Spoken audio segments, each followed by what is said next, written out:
जो पूरे विश्व को हैरान कर रहा है, और वो है जगन्नाथ मंदिर का रहस्य। तो चलिए इस रहस्य को सुलझाने का प्रयास करते हैं। कहते हैं इतिहास को कभी मिटाया नहीं जा सकता। वो इतिहास ही है जो हजारों लाखों वर्षों में घटित हुई अतीत की घटनाओं को चलचित्र की तरह हमारे सामने रूबरू करा देता है। जगन्नाथ मंदिर भारत के ओडिशा राज्य में स्थित एक हिंदू मंदिर है। जगन्नाथ मंदिर को भारत के सबसे पवित्र मंदिरों में से एक माना जाता है। जगन्नाथ मंदिर के बारे में कई रहस्य हैं। एक रहस्य ये है कि मंदिर में स्थापित मूर्तियां अधूरी क्यों हैं? मंदिर का निर्माण कैसे हुआ? इस मंदिर में छुआछूत क्यों नहीं है? इन सभी रहस्यों को जानने के लिए देखते हैं सत्य घटनाओं पर आधारित ये 2D एनिमेशन वीडियो। ईश्वर की लीला अपरंपार है और स्वयं पूर्ण परमेश्वर इस मंदिर के निर्माण में किस प्रकार शामिल रहे हैं, ये बात आज तक आमजन के लिए रहस्य ही रखी गई। आइए उस सत्य से रूबरू होते हैं और जानते हैं आखिर कैसे बना उड़ीसा के तत्कालीन राजा इंद्रदमन, जो कि बहुत धार्मिक प्रवृत्ति के थे और श्री कृष्ण जी की इष्टतम रूप में पूजा किया करते थे। एक रात जब राजा इंद्रदमन आराम फरमा रहे थे, तब श्री कृष्ण जी उनके स्वप्न में आकर दर्शन देते हैं और उनसे कहते हैं,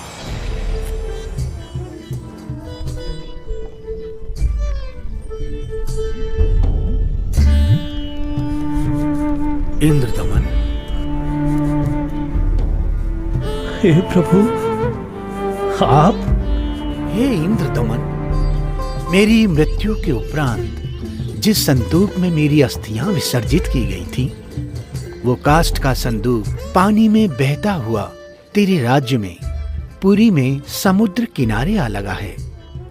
मैं चाहता हूं कि तुम मेरे आदेश से उस संदूक को उसी स्थान पर रखकर उसके ऊपर मंदिर यादगार रूप में बनवा दो, जिसका नाम जगन्नाथ होगा। और उस मंदिर में एक विप्र रख देना जो श्रद्धालुओं को पवित्र गीता के अनुसार ज्ञान प्रचार करेगा।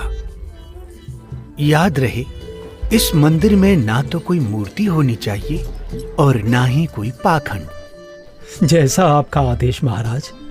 किंतु भगवान, कृपा करके मुझे वो स्थान दिखा दीजिए जहां मंदिर का निर्माण किया जाना है। ठीक है वत्स, मैं तुम्हें वहां ले चलता हूं।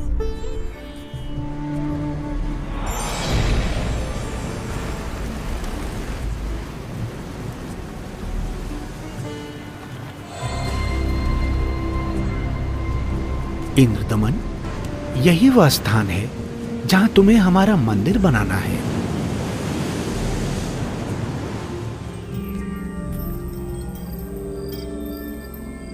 भोर होते ही राजा इंद्रदमन ये बात अपनी पत्नी को बताते हैं। फिर उसके बाद मेरी आंख खुल गई। स्वामी, इस शुभ कार्य में देरी कैसी? सर्व संपत्ति उन्हीं की दी हुई है, उन्हीं को अर्पित करने में क्या सोचना। राजा इंद्रदमन तुरंत अपने मंत्रियों की सभा बुलाते हैं और मंदिर बनाने के लिए राज्य के सबसे कुशल कारीगरों को इकट्ठा किया जाता है, जिसके बाद सभी पुरी नामक स्थान पर पहुंच जाते हैं जहां वो संदूक तैर रहा था। उसे निकलवाकर जमीन खोदकर संदूक दबा देते हैं।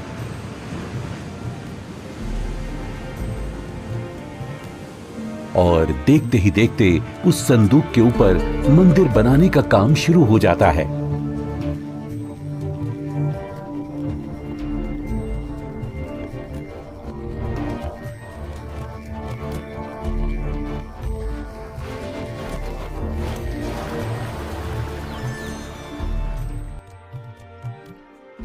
महाराज की जय हो। प्रभु श्री कृष्ण जी की दया से मंदिर बनकर तैयार है महाराज। राजन, बहुत सुंदर मंदिर बनकर तैयार हुआ है। सब श्री कृष्ण जी की कृपा। पीछे हट जाओ, पीछे हट जाओ सभी, चलो। समुद्री तूफान आ रहा है। समुद्री लहरें इतनी ऊपर उठकर हमारी तरफ आ रही हैं। लहरें बहुत तेज हैं। भागो, भागो, तूफान आ गया।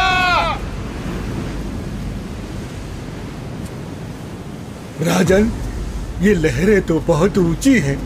हमें अतिशीघ्र यहाँ से निकलना होगा।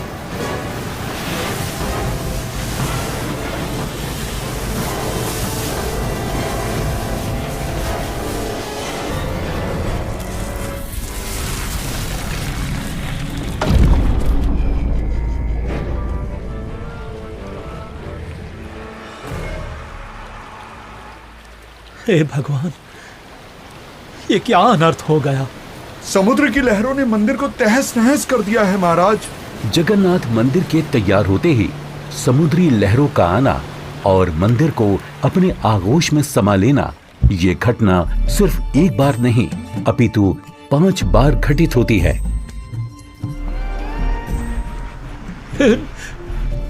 नहीं नहीं, ये नहीं हो सकता। अपने आप को संभालें राजन, हौसला रखें। न जाने समुद्र मुझसे कौन से जन्म का बदला ले रहा है। मैं क्या करूं, कुछ समझ नहीं आ रहा है। राजकोष भी खाली हो चुका है। अब और मंदिर बनवाने का मेरा सामर्थ्य ही नहीं बचा। हे भगवान, यह तुच्छ जीव आपके आदेश का पालन अब नहीं कर पाएगा। मुझे माफ कर देना भगवान, माफ कर देना। राजा के 100 यत्न करने के बावजूद मंदिर नहीं बन रहा था। तब काल ब्रह्म से हुए वचन के मुताबिक सर्व सृष्टि के रचनाहार, सभी आत्माओं के जनक, दुखहर्ता कबीर प्रभु अपने निज धाम सतलोक से आकर वहां प्रकट होते हैं और एक संत रूप में राजा के दरबार में पहुंच जाते हैं।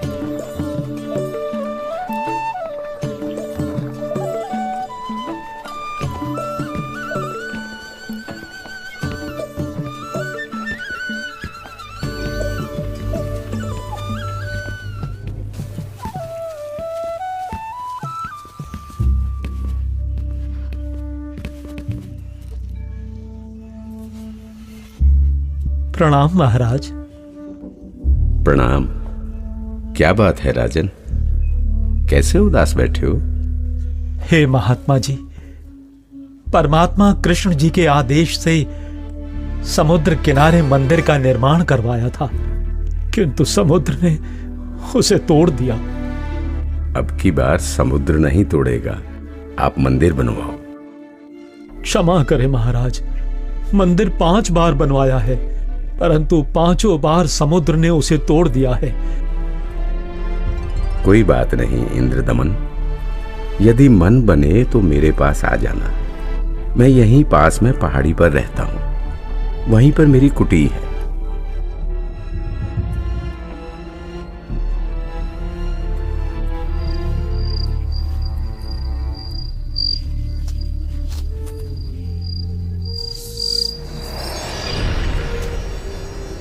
इंद्रदमन, एक बार फिर मंदिर बनवा दे। जो तेरे पास संत जी आए थे, तो उन्हीं से सहायता की याचना कर ले। वो कोई मामूली संत नहीं है इंद्रदमन। उनकी भक्ति शक्ति का कोई पार पार नहीं है।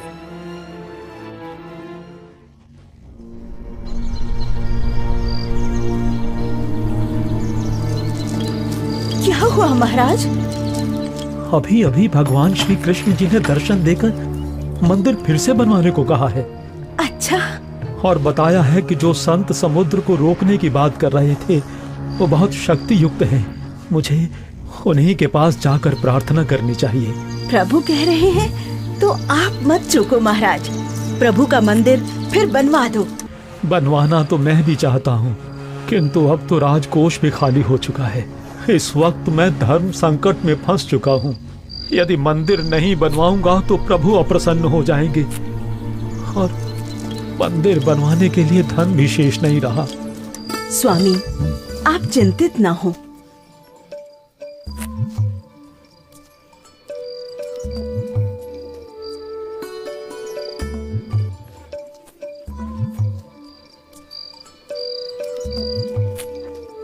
मेरे पास आभूषणों की कोई कमी नहीं है।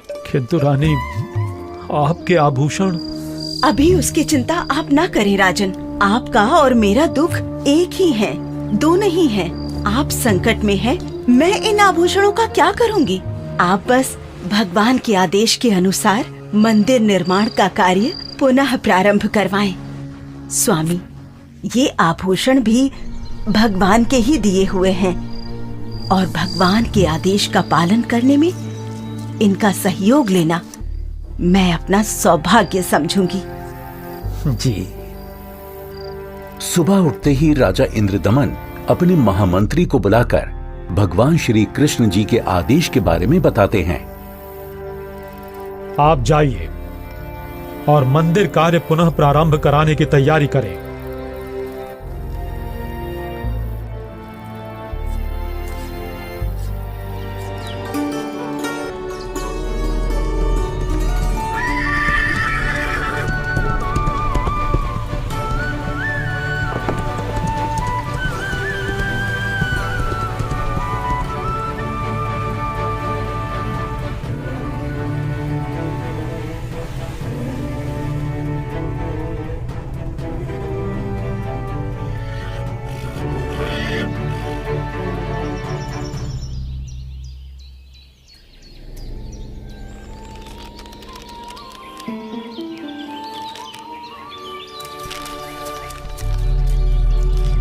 प्रणाम ऋषि जी।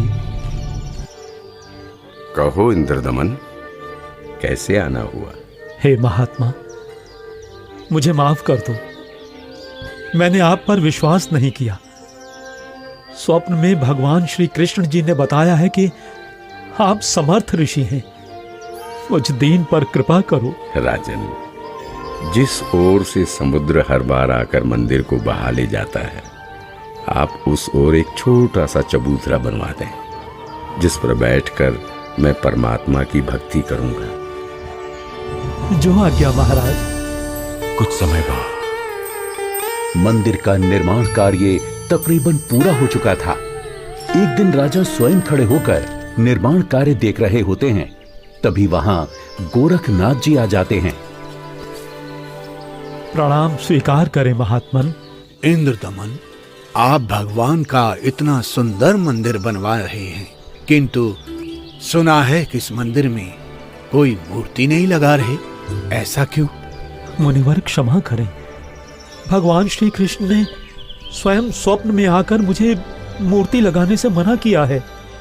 राजन, सपना तो सपना ही होता है। आपको हमारे आदेश का पालन करना होगा। मंदिर में भगवान कृष्ण की मूर्ति की स्थापना की जाए।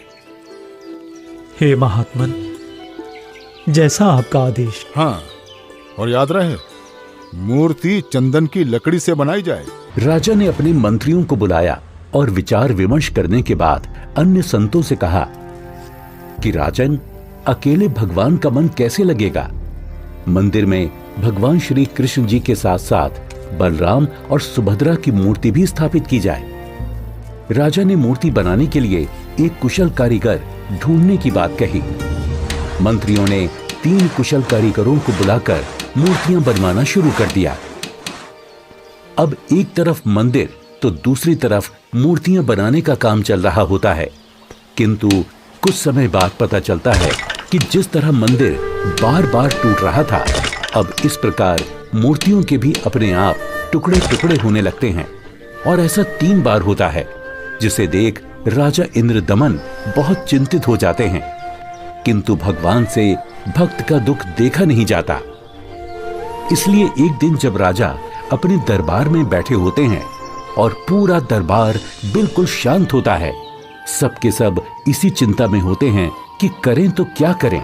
तभी वहां पूर्ण परमात्मा कबीर देव एक वृद्ध कारीगर यानी शिल्पकार का रूप धारण करके प्रकट हो जाते हैं।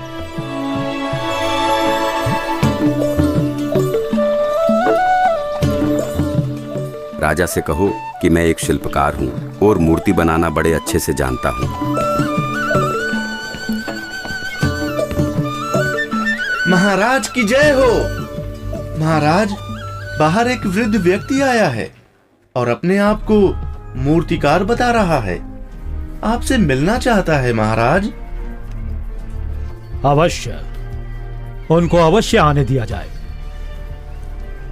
जो आदेश महाराज।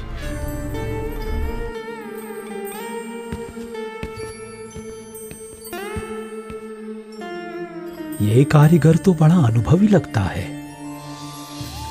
अवश्य भगवान की ही कोई लीला है। हे राजन, मैंने सुना है कि प्रभु के मंदिर के लिए मूर्तियां पूर्ण रूप से बन नहीं पा रही हैं। जी, आपने बिल्कुल सही सुना है। मैं 80 वर्ष का वृद्ध हो चुका हूँ और मुझे 60 वर्ष का अनुभव है राजन। चंदन की लकड़ी की मूर्ति प्रत्येक कारीगर नहीं बना सकता। यदि आपकी आज्ञा हो तो सेवक उपस्थित है। हे कारीगर, आप मेरे लिए भगवान ही हैं, जो कारीगर बनकर आए लगते हो। कृपया आप शीघ्र, अति शीघ्र ही मूर्तियां बना दो। मूर्तियां तो मैं बना दूंगा, किंतु राजन, मेरी एक शर्त है। क्या शर्त है आपकी? राजन, मूर्ति बनाने के लिए मुझे एक कमरा चाहिए, जिसे अंदर से बंद करके मैं बड़ी स्वच्छता से मूर्ति तैयार करूंगा। और जब मूर्तियां तैयार हो जाएंगी तो मैं स्वयं दरवाजा खोलूंगा। ठीक है।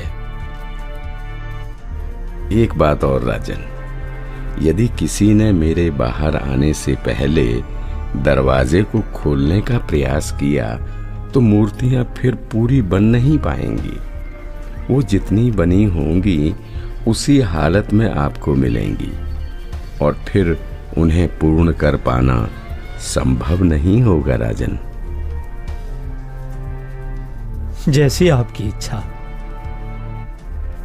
मंत्री जी, मूर्तियां बनाने के लिए सब बंदोबस्त किया जाए।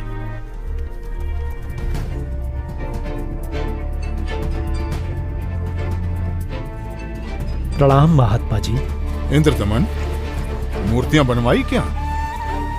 आपकी आज्ञा का पालन पूर्ण रूप से किया गया है महात्मा जी, परंतु मेरा दुर्भाग्य है कि मूर्तियां बन नहीं पा रही हैं।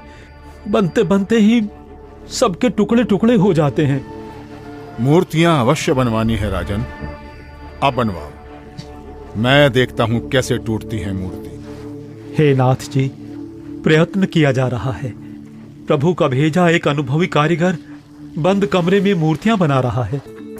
राजा इंद्रदमन नाथ जी को सारी स्थिति से अवगत करवाते हैं और कारीगर की शर्त के बारे में भी बताते हैं, किंतु महात्मा नहीं मानते। वो मूर्तियां देखने की जिद करने लगते हैं और राजा के मना करने के बावजूद भी उस कमरे के सामने पहुंच जाते हैं जहां मूर्ति बनाने का काम चल रहा होता है।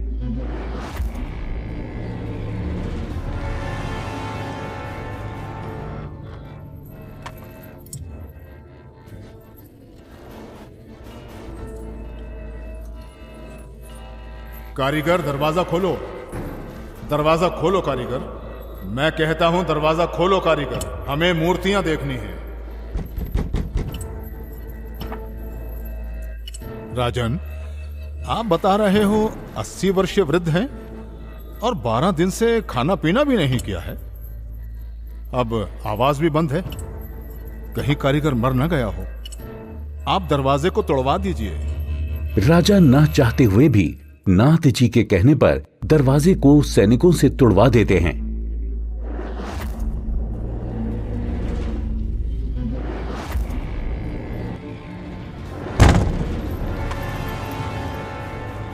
दरवाजा खुलने पर अंदर कोई कारीगर नहीं मिलता। वहां श्री कृष्ण, बलराम और सुभद्रा जी की 3 मूर्तियां रखी होती हैं, परंतु उन मूर्तियों के हाथ और पैर के पंजे नहीं बन पाए थे। ये देखकर सभी चौंक जाते हैं। हे भगवान, वो बुजुर्ग कारीगर तो यहां है ही नहीं। इसका मतलब वो कोई साधारण व्यक्ति नहीं थे, बल्कि स्वयं भगवान ही थे। मंदिर का निर्माण पूरा हो चुका है। अब इन्हीं मूर्तियों को भगवान की इच्छा समझकर मंदिर में स्थापित करवा दो राजन। हो सकता है प्रभु को यही स्वीकार हो। लगता है श्री कृष्ण ही स्वयं मूर्तियां बनाकर गए हैं। मंदिर का निर्माण कार्य संपन्न हो चुका था। अब बारी थी तो मूर्तियों में प्राण प्रतिष्ठा की, जिसके लिए राजा, रानी, मंत्री, महामंत्री और काफी संख्या में पंडित ब्राह्मण मंदिर के सामने पहुंच जाते हैं।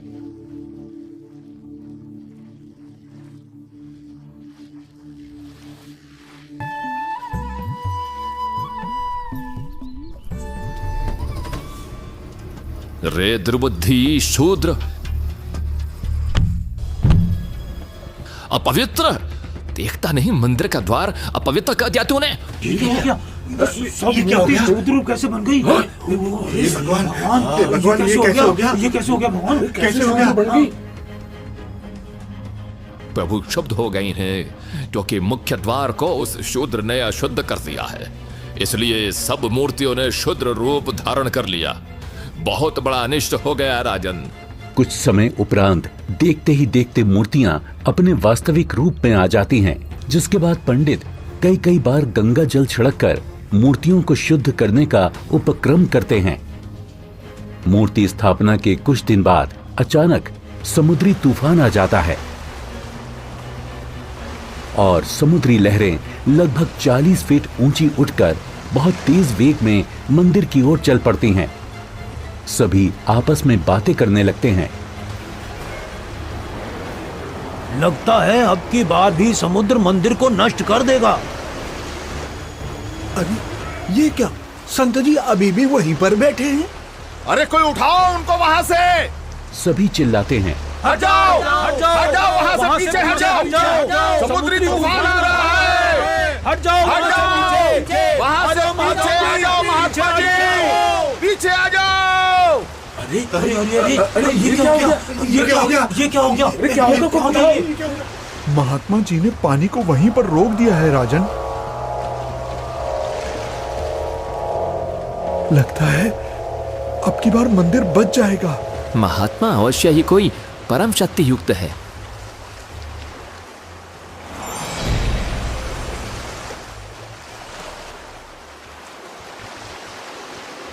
हे भगवान, मुझे रास्ता देने की कृपा करें, मैं मंदिर तोड़ने जाऊंगा। वत्स,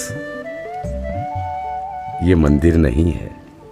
यहाँ पाखंड पूजा नहीं होगी, बल्कि गीता का ज्ञान सुनाया जाएगा। ये तो आश्रम है। आप जैसे बलवान को शोभा नहीं देता कि इसको विध्वंस करें। लेकिन मैं इसे अवश्य तोड़ूंगा, चाहे कुछ भी हो। अगर ऐसा है तो जाइए समुद्रदेव, तोड़िए।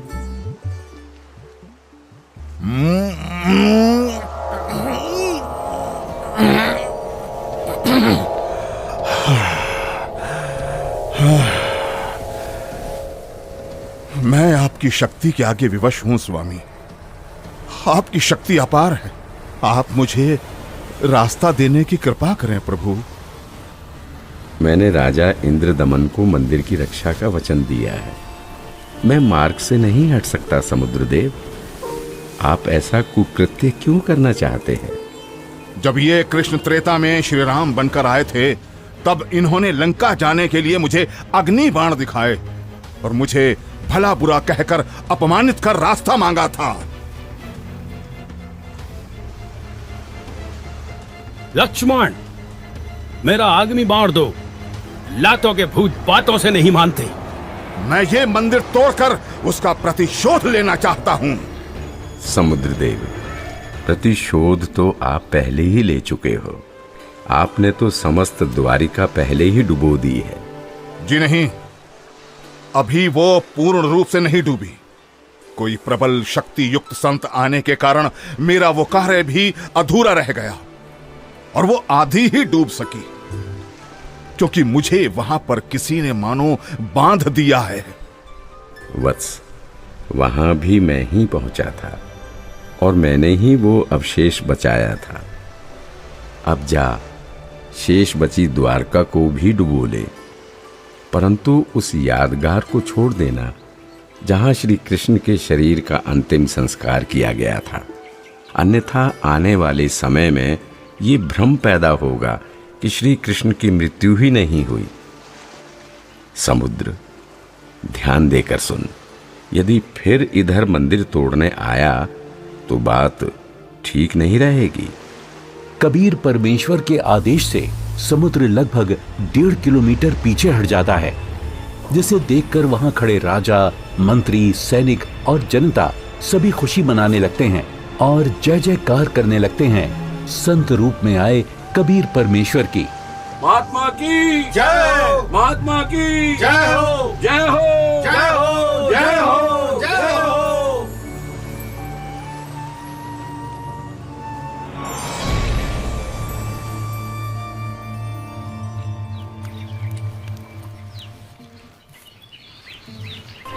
पंडित जी, सब कुछ करके देख लिया, आपका कुष्ठ रोग तो बढ़ता ही जा रहा है। भगवान, परमेश्वर, ये क्या हो गया? हे प्रभु, कष्ट हरो महाराज, क्षमा करो महाराज। पता नहीं मुझे किस पाप का प्रायश्चित करना पड़ रहा है। गलती क्षमा करो प्रभु, गलती क्षमा करो।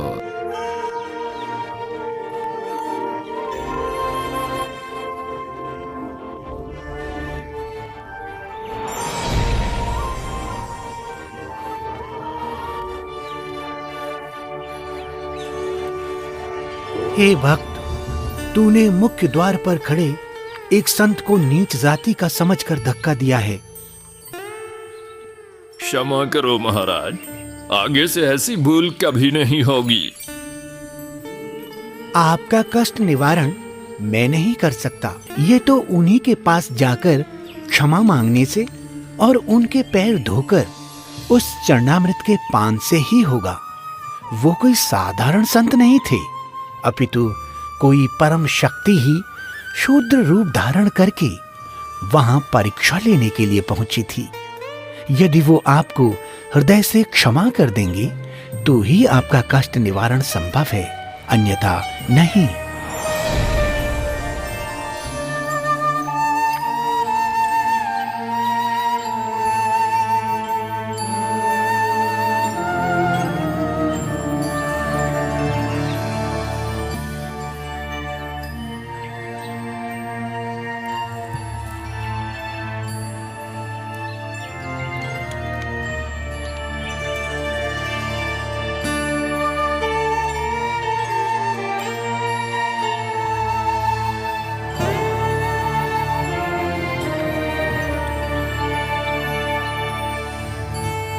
सुना है कि पंडित जी ने प्राण प्रतिष्ठा वाले दिन जिसको धक्के मारकर मंदिर से बाहर गिराया था, भगवान श्री कृष्ण ने दर्शन देकर उन्हीं से माफी मांगने को कहा है।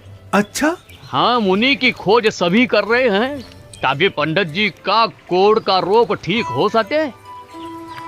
आसपास के पूरे क्षेत्र में घूमने के बाद भी जब परमेश्वर का वो शूद्र रूप कहीं दिखाई नहीं दिया, तब वापस मंदिर जाते समय पंडित जी मन ही मन भगवान से प्रार्थना करते हैं, प्रभु, प्रभु,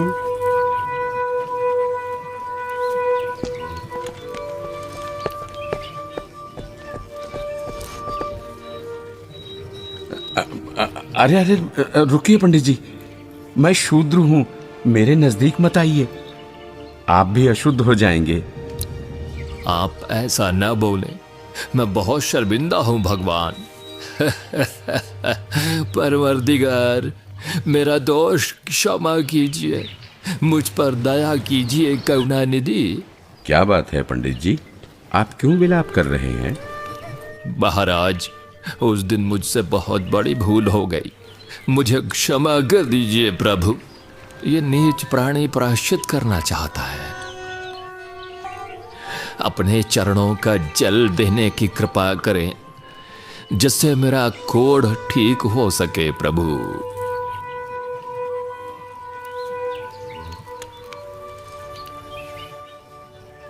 हे ब्राह्मण, इसे 40 दिन तक पीना तथा जल में डालकर स्नान करना। आज से 40वें दिन तुम्हारा कुष्ठ रोग समाप्त हो जाएगा। अब से भविष्य में इस जगन्नाथ मंदिर में किसी ने भी छुआछूत की तो उसकी भी यही दशा होगी, दंड का भागी होगा। जी महाराज, जी महाराज। जी महाराज, इस मंदिर में हम कभी छुआ-छूत नहीं करेंगे। नहीं करेंगे। आशीर्वाद है बच्चों।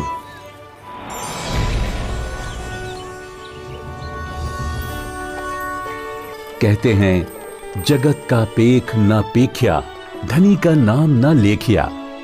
कोई कहता है कि मंदिर श्री कृष्ण जी ने बनवाया, तो कोई कहता है कि जगन्नाथ भगवान ने बनाया, लेकिन जो करने वाला था उसका कहीं नाम नहीं।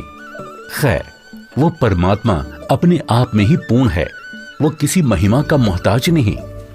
तो आपने देखा कि किस प्रकार परमेश्वर कबीर देव जी ने संत रूप में प्रकट होकर समुद्र को रोककर जगन्नाथ मंदिर की स्थापना करवाई, कारीगर रूप में अवतरित होकर मूर्तियां बनाई और क्षुद्र रूप बनाकर मंदिर से छुआछूत जैसी बुराई को हमेशा हमेशा के लिए खत्म कर दिया। समर्थ का कार्य समर्थ ही कर सकता है। तो ये थी कहानी पुरी के जगन्नाथ मंदिर की, जिसे कबीर प्रभु ने बनवाया और हर वर्ग हर जाति के लोगों को समान अधिकार दिलवाया।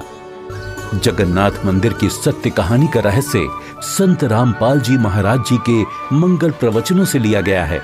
हम सभी संत रामपाल जी महाराज का कोटि कोटि धन्यवाद करते हैं, जिन्होंने हमारे शास्त्रों में छुपे गूढ़ रहस्यों को उजागर कर हमें सत्य से रूबरू कराया।